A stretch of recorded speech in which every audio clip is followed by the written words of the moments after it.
বিসমিল্লাহির রহমানির রাহিম। সুপ্রিয় ষষ্ঠ শ্রেণীর ছাত্রছাত্রী বন্ধুরা, আমি তোমাদের বার্ষিক পরীক্ষা 2024 এর প্রশ্নপত্র নিয়ে আলোচনা করতে যাচ্ছি। আমি এসআই ইনস্টিটিউটের পক্ষ থেকে মোহাম্মদ সাইদুল ইসলাম তোমাদের ইসলাম শিক্ষা বিষয়ে কিছু প্রশ্ন নিয়ে আলোচনা করতে যাচ্ছি। এই প্রশ্নগুলো যদি তোমরা পড়তে পারো তাহলে পরীক্ষায় ভালো নম্বর পাবে বলে মনে করা যাচ্ছে। ক বিভাগ, এখানে 15টি প্রশ্ন থাকবে। 15টি প্রশ্নেরই উত্তর দিতে হবে। প্রত্যেকটি প্রশ্নে 1 করে তোমরা 15 নম্বর পাবে যদি নম্বরগুলো সঠিক হয়। 1. নবুয়াত অর্থ কী? ক. আদর্শ মানব, সংবাদ পাওয়া, অদৃশ্যের সংবাদ প্রদান, সুন্দর চরিত্র। 2. সৃষ্টির সেরা মানুষ কারা? অলিগণ, নবী রাসূলগণ, ফেরেশতাগণ, হাজীগণ। 3.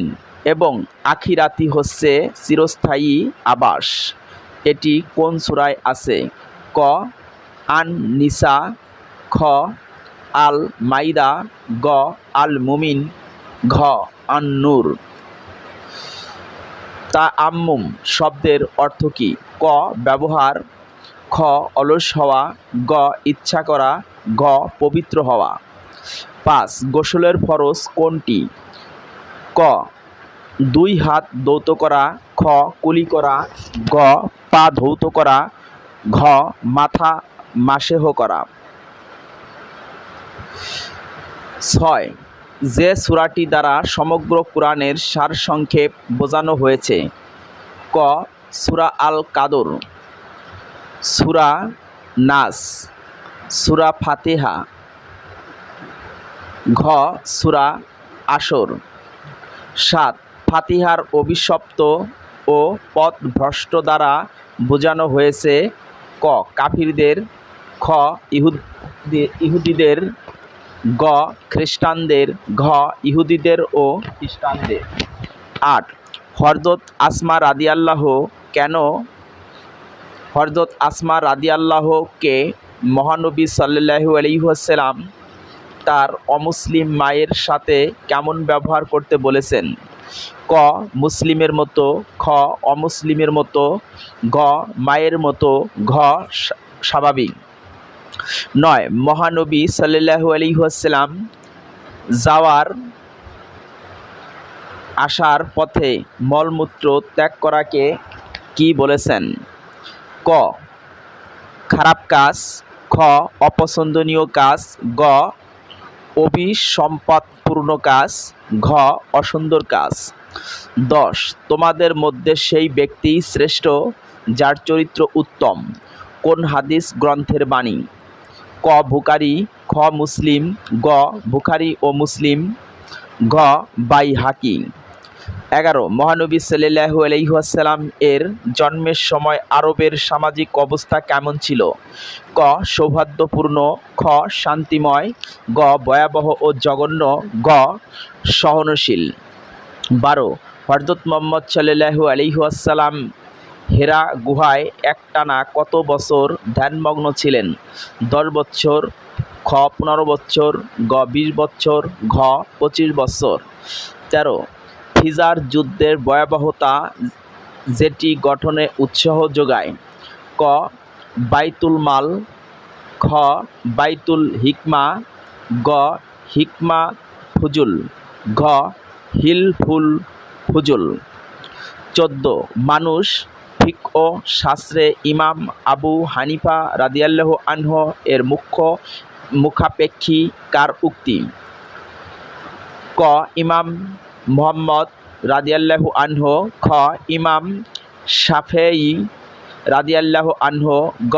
ইমাম বুকার রাদিয়াল্লাহু আনহু, ঘ. ইমাম আবু ইউসুফ রাদিয়াল্লাহু আনহু। 15. পৃথিবীতে কতগুলো ধর্ম আছে? ক. 1000, খ. 5000, গ. অসংখ্য, ঘ. 2000। খ বিভাগ, এখানে এক কথায় উত্তর দাও এমন 10টি প্রশ্ন থাকবে। 10টি প্রশ্নে 10 নম্বর বরাদ্দ করা হয়েছে।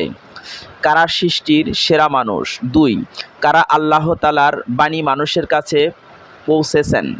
3. সকলে পুনরুজ্জীবিত হয়ে কোন ময়দানে একত্রিত হবে? 4. গোসলের ফরহ। 5. তায়াম্মুম পবিত্র মাটি দিয়ে পুরো মুখমণ্ডল কি করতে হয়? 6. সূরা আন-নাস এর আয়াত সংখ্যা কত? 7. সূরা আল ফালাক এবং সূরা আন-নাস সুহাদ্বয়ের উপকারিতা ও কি অপরিসীমা? 8. যে ব্যক্তি সত্যবাদিতা চর্চা করে আরবিতে তাকে বলে ড্যাশ।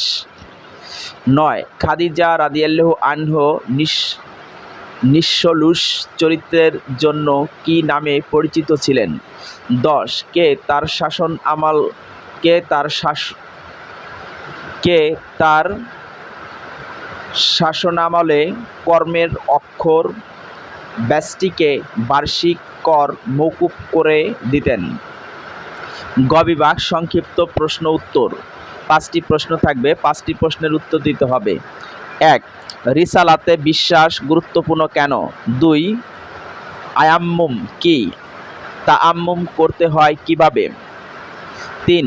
কুরআন মাজিদের সর্বশেষ সূরা কোনটি? এ সম্পর্কে লেখো। খ. আখলাকের হামিদাহ অর্জনে আমাদের করণীয় সম্পর্কে দেখো। 5.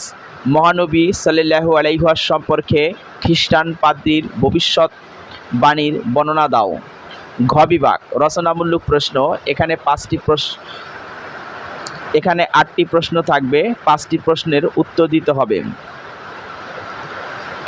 ইমাম আবু হানিফা এর চারিত্রিক গুণাবলী কেমন ছিল, যেগুলো তুমি তোমার ব্যক্তি জীবনে অনুশীলন করতে পারবে তা লিখো। 2. মিন্টু তার বন্ধু রানাকে ক্ষোভের বশে গালি দিল। পথিমধ্যে মসজিদের ইমাম সাহেব তাদের এ পালি শুনতে পেলেন। ইমাম সাহেব তাদের দুজনকে ডেকে গালি যে একটি গর্বিত কাতা কুরআন ও হাদিসের আলোকে বুঝিয়ে বললেন। তুমি কিভাবে গালি দেওয়া থেকে নিজেকে বিরত রাখবে তা লেখো। 3. তোমার এলাকার পরিবেশ সংক্রান্ত কিছু সমস্যা চিহ্নিত করো। পরিবেশ সংরক্ষণে তোমার চিহ্নিত সমস্যাগুলোর সমাধান সহ আরও কিছু করণীয় বিষয় উল্লেখ করো। 4. তোমরা তোমাদের পাঠ্য বইয়ের সূরা আল ইখলাস পড়েছ। সূরাটি অর্থ ও শিক্ষা লিখে শিক্ষককে দেখাবেন। তুমি ও তোমার সহপাঠী মিলে অজু কি, অজুর ফরজ ও অজু ভঙ্গর কারণগুলো নিয়ে সংক্ষেপে আলোচনা করো। 6. আল্লাহ তাআলা মাটি দিয়ে পবিত্রতা অর্জনের অনুমতি দিয়েছেন। মাটি দিয়ে পবিত্রতা অর্জনের উপায়কে কি বলে? মাটি দিয়ে কিভাবে পবিত্রতা অর্জন করতে হয় তা বর্ণনা করো। 7. মৃত্যুর পর আল্লাহ তাআলা আমাদের প্রতিটি কাজের হিসাব নেবেন। আমরা সৎ হলে আল্লাহ আমাদের জান্নাত দান করবেন। জসরাত বলতে কি বোঝায়? অসরাতের জীবনযাপন কেমন হবে তা লেখো। দুঃখিত, এখানে হয়তো বানানের সমস্যা আছে। 8. হযরত আব্দুল কাদের জিলানী রাদিয়াল্লাহু আনহু এর আধ্যাত্মিক সাধনা ও ইসলাম প্রচারের ভূমিকা উল্লেখ করো। উত্তরমালা। এখানে এমসিকিউ প্রশ্নের অর্থাৎ বহু নির্বাচনীয় প্রশ্নের উত্তর আছে, তোমরা দেখে নিবে। আর সুপ্রিয় ছাত্রছাত্রীরা, আমি এই প্রশ্নটা একটি বই থেকে কপি করেছি এবং সেই বইয়ের একটি প্রশ্ন নিয়ে আমি আলোচনা করেছি। যদি ভুল ত্রুটি থাকে ক্ষমার দৃষ্টিতে দেখবে।